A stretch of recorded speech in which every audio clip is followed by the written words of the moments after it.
I brought Tanira, or Biddy, to Aaron's house because I was informed that it helps with kids that are grieving, that are going through a hard time when they've lost somebody. Just this past year, her father passed away, and I saw like drastic change in her. She's always like really bubbly, but there was a time where she would have some kind of emotion that I'd never seen before. She didn't really know how to express it, and I didn't know what to do.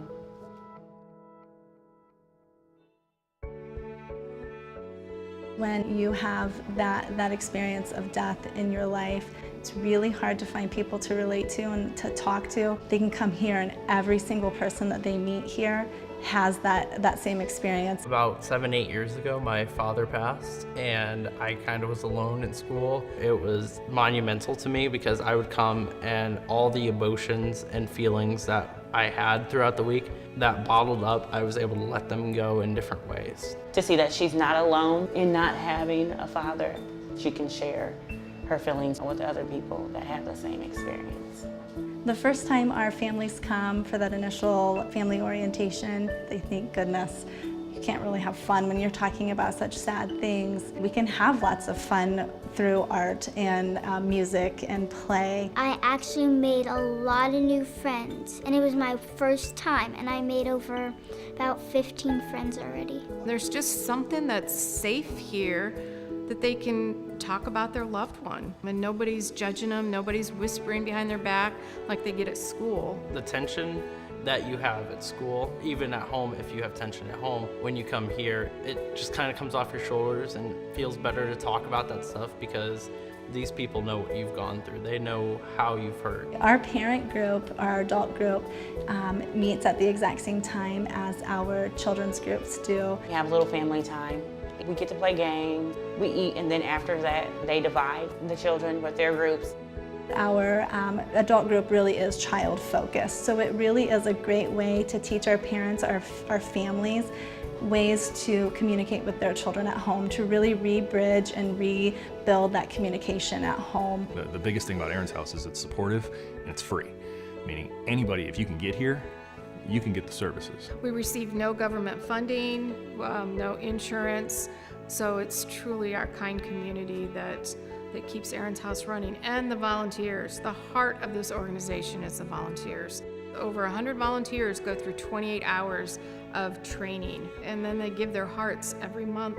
30% of our volunteer facilitators were once Aaron's House kids, and that shows that the program works. They want to come back and give back. When I was 7, my dad died. A long time ago, it was really widely thought that children didn't grieve. My mom knew that that wasn't necessarily the right way to go, and it wasn't working in our family, and so she learned about Aaron's House, and so we actually came on. We were some of the very first families here at Aaron's House to join as an adult and coming back here as a volunteer and then coming on staff, knowing, wow, how lucky I am to have had this as part of my story. You know, it's sad that you have to go to a place like Aaron's House because you've been through that, but Aaron's House is anything but sad. It's a happy place because we like make stuff and like play with each other, like go to camp and stuff like I did. So our camps are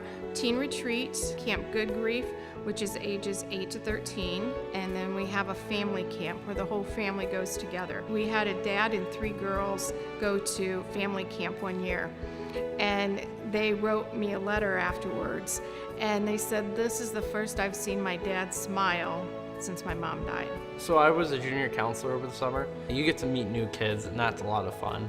It makes it feel like there's a lot of people that are going through it that know how to help you, and you build big friendships off of it.